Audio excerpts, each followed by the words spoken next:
Welcome back my dear students. In this class, let us learn about a special kind of asexual reproduction that is observed in plants and that is known as vegetative propagation.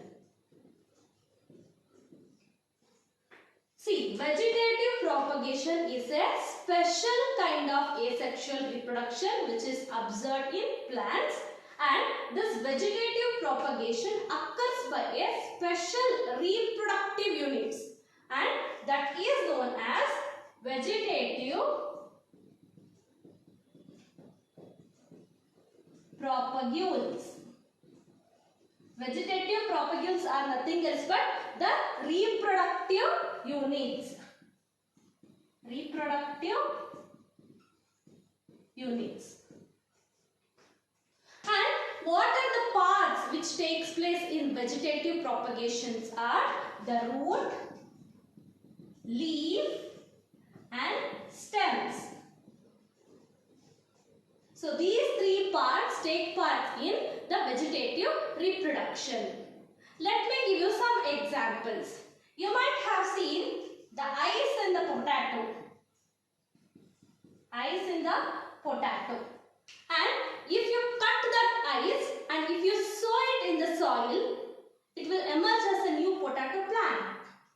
So here eyes act like a asexual reproductive structure of potato. Okay. Next, you might have seen ginger. For the ginger, the vegetative propagule is rhizome. Okay. Next, for the agave plant. For the agave plant, the vegetative propagule is bulbil. Keep a note on it. Next, for the bryophyllum. For the bryophyllum plant, there will be a tiny, small buds on the leaf of the bryophyllum. So these are said to be the leaf buds. So leaf buds are the vegetative propagule of bryophyllum. Next, one more example I will give you. The water hyacinth.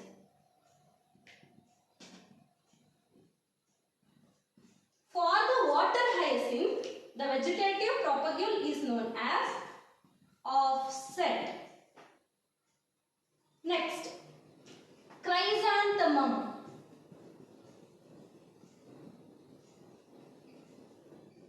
For the chrysanthemum, the vegetative propagules are suckers. And finally, you have seen onion. If you saw the bulb of the onion, it emerges as a new onion plant. And here the bulb is the vegetative propagule of onion. Here I have given 1, 2, 3, 4, 5, 6, 7. Out of 7, you may get 1, 2 or 3 in your examination. Okay, and they may also ask the questions like this. See here, what is vegetative propagation? And name the vegetative propagules of potato, bryophyllum or any from the following. Right? So this is about vegetative propagation. Now let me tell about one more, water hyacinth. Water hyacinth. So this plant is known as terror of Bengal. Which plant is known as terror of Bengal? They may ask you. So this water hyacinth. Why it is known as terror of Bengal?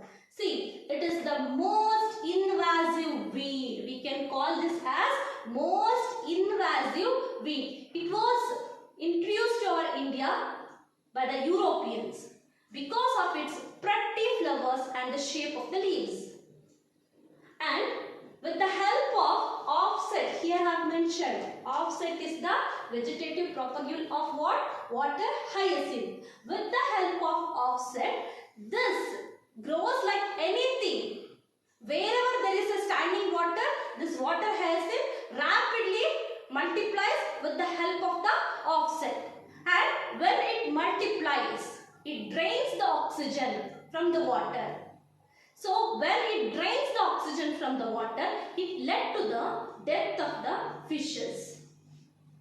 Hence, this is known as terror of Bengal, because almost all the water bodies in the Bengal was affected from this water hyacinth. Hence, it is known as terror of Bengal.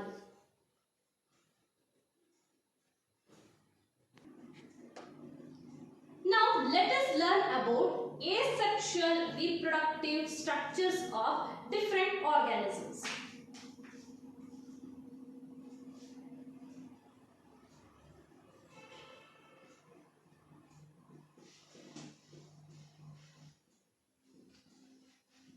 See, organisms reproduce by different asexual reproductive structures. For example, fungi and simple plants like algae. Fungi and some simple plants like algae, they reproduce through a special reproductive structure, and they are known as what? Zoospores. Zoospores. And these zoospores are motile structure. Motile means what? They can able to move. Zoospores are what? Motile in nature. Motile means what? Movable. Next, coming to the penicillium. So it's a fungus. And penicillium reproduce through a special asexual reproductive structure, and that are known as conidia. Next, hydra. This hydra reproduces through buds. And you have learnt about the sponges, porifera, in your class 11, right? The sponges, they reproduce by gemmules. See, these are said to be the asexual reproductive structure, and this is also important. They may ask for 1 mark or 2 mark. Name the asexual reproductive structures of penicillium, hydra, sponges, or else they may also ask like this: what is conidia? What are gemmules? So you have to write like this. Conidia means it's the asexual reproductive structure of penicillium. Gemmules means it's the asexual reproductive structures of sponges.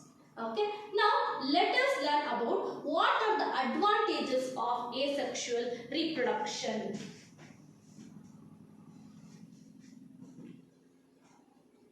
The advantages of asexual reproduction is that, see, simple mitotic division can produce large number of offsprings.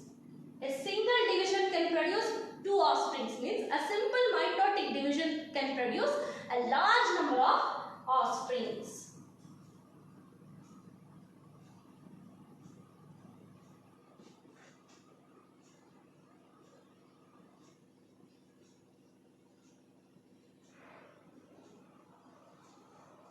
Right? And within a less period of time, this offsprings can be obtained. Next, the dispersal of the offsprings. So, if the spores, for example, if it is dispersed to the faraway places, then in that faraway places also it can germinate. So, dispersal of the offsprings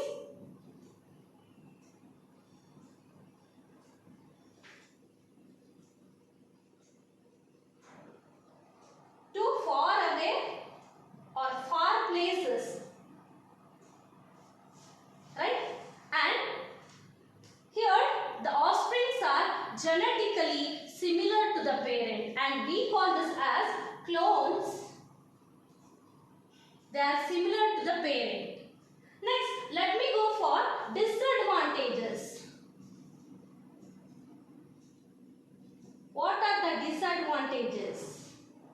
See, there is no genetic recombination, as I told you. So there is no genetic recombination, means that is nothing else but here the offsprings are genetically similar.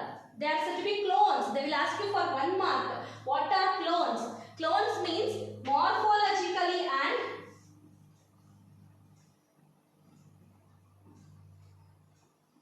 genetically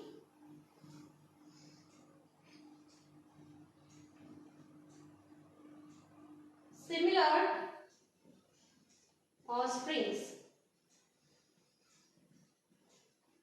So morphologically and genetically similar offsprings are said to be what? Clones. This is one mark again. And see, if there is no genetic recombination, means survival become difficult. The survival of the species to the new environmental condition